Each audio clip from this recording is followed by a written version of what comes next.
চট্টগ্রামের চন্দনাইশ উপজেলার কাঞ্চননগরকে পেয়ারার গ্রাম বলা হয়। ভোর হতেই বাগান থেকে পেয়ারা নিয়ে হাটে যেতে শুরু করেন ব্যবসায়ীরা। এখান থেকে পেয়ারা কিনতে আসেন শহরের বড় বড় ব্যবসায়ীরা। মানুষের বেশি প্রিয় জিনিস পরিয়ার পেয়ারা, সন্দেশ পরিয়ার পেয়ারা। পেয়ারা আনার মানে ৬৭ খরচ আছে, সান আসতে খরচ আছে ১০০ একজনের পিছু। এখন তো এই বছর রেট ভালো আছে, এই বছর ২০১৮, ১৯০০, ২২০০ চলে যায়। বিক্রেতারা যেমন পেয়ারা বিক্রি করে লাভবান হচ্ছেন, তেমনি ক্রেতারাও পেয়ারা কিনতে পেরে খুশি হচ্ছেন। চন্দনাইশের পেয়ারাগুলো খুব সুস্বাদু, সেজন্য আমি আসলে বাজারে চন্দনাইশের পেয়ারাগুলো কিনি।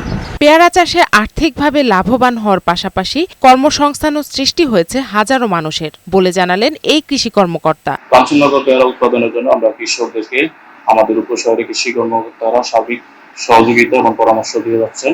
আমাদের উপজেলা কৃষি অফিস থেকে বিভিন্ন সময় বিভিন্ন ধরনের প্রশিক্ষণের মাধ্যমে তাদেরকে আমরা আধুনিক উপায়ে যাতে এই পেয়ারা উৎপাদন করতে পারে সেই বিষয়ে আমরা তাদেরকে প্রশিক্ষণ দিয়ে যাচ্ছি।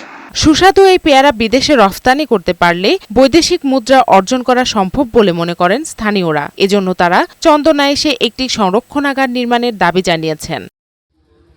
জান্নাতুল ফিরদাউস কণা, বৈশাখী সংবাদ।